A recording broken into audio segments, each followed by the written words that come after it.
that womb, that metal, that self-mould that fashioned thee, made him a man. And though thou livest and breathest, yet art thou slain in him. Thou dost consent, in some large measure, to thy father's death, in that thou seest thy wretched brother die, who was the model of thy father's life. Call it not patience, thought, it is despair. In suffering thus thy brother to be slaughtered, thou showst the naked pathway to thy life, teaching stern murder how to butcher thee. That which in mean men we entitle patience is pale, cold cowardice in noble breasts. What shall I say? To safeguard thine own life, the best way is to avenge my Gloucester's death. God's is the quarrel. For God's substitute, his deputy anointed in his sight, hath caused his death. The which if wrongfully, let heaven revenge, for I may never lift an angry arm against his minister. Where then, alas, may I complain myself? To God, the widow's champion and defence. Old John of Gaunt, time-honoured Lancaster, hast thou, according to thy oath and bond, brought hither Henry Hereford, thy bold son, here to make good the boisterous late appeal, which then our leisure would not let us hear, against the Duke of Norfolk, Thomas Mowbray? I have, my liege. Then call him to our presence. Face to face and frowning brow to brow, ourselves will hear the accuser and the accused freely speak. High-stomached are they both, and full of ire, in rage deaf as the sea, hasty as fire.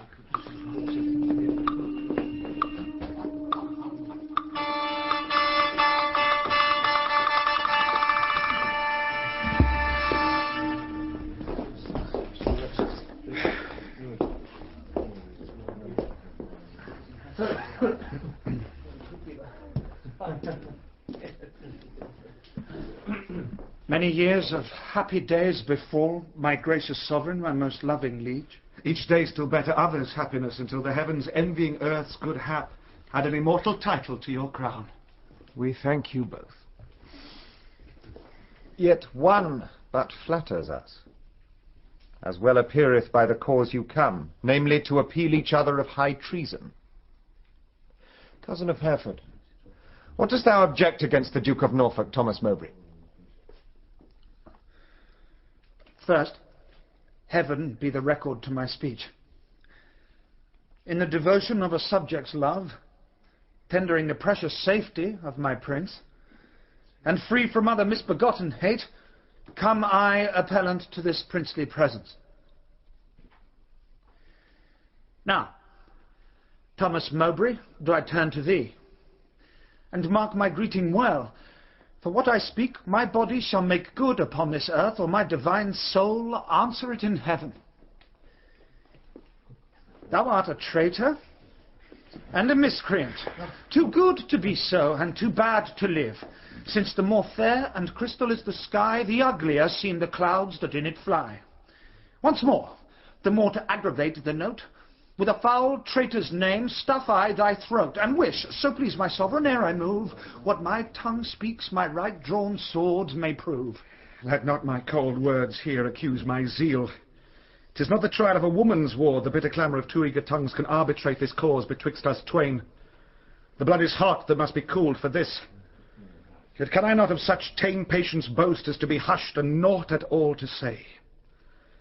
First, the fair reverence of your highness curbs me from giving reins and spurs to my free speech, which else would post, until it had returned these terms of treason, doubled down his throat, setting aside his high blood's royalty, and let him be no kinsman to my liege.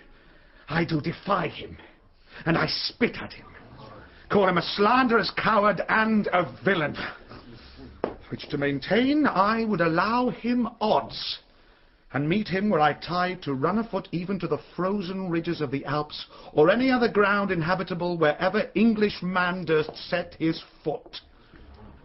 Meantime, let this defend my loyalty. By all my hopes, most falsely doth he lie. Pale, trembling coward, there I throw my gage.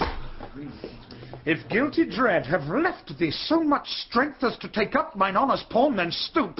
By that, and all the rights of knighthood else, will I make good against thee, arm to arm, what I have spoke, or thou canst worse devise. Take it up! And by that sword I swear, which gently laid my knighthood on my shoulder, I'll answer thee in any fair degree or chivalrous design of knightly trial. And when I mount, alive may I not light, if I be traitor or unjustly fight. What doth our cousin Lady Mowbray's charge? It must be great that can inherit us so much as of a thought of ill in him. Look what I speak, my life shall prove it true. That Mowbray hath received 8,000 nobles in name of lendings for your highness soldiers, the which he hath detained for lewd employments like a false traitor and injurious villain. Besides, I say, and will in battle prove, or here or elsewhere to the furthest verge that ever was surveyed by English eye, that all the treasons for these 18 years, complotted and contrived in this land, fetched from false Mowbray their first head and spring. Further I say, and further will maintain upon his bad life to make all this good, that he did plot the Duke of Gloucester's death, suggest his soon-believing adversaries, and consequently, like a traitor coward, sluiced out his innocent soul through streams of blood. How high a pitch his resolution soars. Thomas of Norfolk, what sayest thou to this? Oh, let my sovereign turn away his face, and bid his ears a little while be deaf, till I have told this slander of his blood, how God and good men hate so foul a liar. Mowbray, impartial are our eyes and ears. Were he my brother, nay, my kingdom's heir, as he is but my father's brother's son. Now by my sceptre's oar I make a vow, such neighbour nearness to our sacred blood should nothing privilege him, nor partialize the unstooping firmness of my upright soul.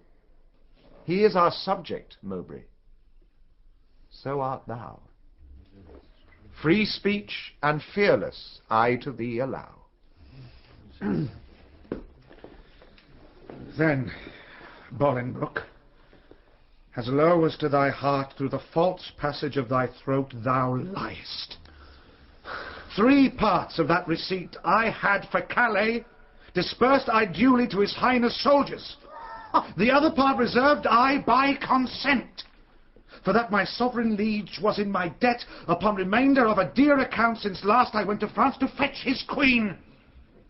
Now swallow down that lie! For Gloucester's death, I slew him not. As for the rest appealed, it issues from the rancour of a villain, a recreant, and most degenerate traitor, which in myself I boldly will defend, and interchangeably hurl down my gage upon this overweening traitor's foot, to prove myself a loyal gentleman even in the best blood chambered in his bosom. In haste whereof most heartily I pray your highness to assign our trial day. Wrath kindled, gentlemen, be ruled by me. Let's purge this collar without letting blood. This we prescribe, though no physician. Deep malice makes too deep incision. Forget, forgive, conclude and be agreed. Our doctors say this is no month to bleed. Good uncle, let this end where it begun. We'll calm the Duke of Norfolk, you your son. To be a makepeace shall become my age. Throw down my son, the Duke of Norfolk's gage. And Norfolk throw down his. When, Harry, when? Obedience bids I should not bid again. Norfolk throw down, we bid. There is no boot. Myself I throw, dread sovereign, at thy foot. My life thou shalt command, but not my shame. The one my duty owes, but my fair name. Despite of death that lives upon my grave, to dark dishonour's use thou shalt not have. I am disgraced, impeached and baffled here, pierced to the soul with slander's venom spear, the which no balm can cure, but his heart blood which breathes this poison. Rage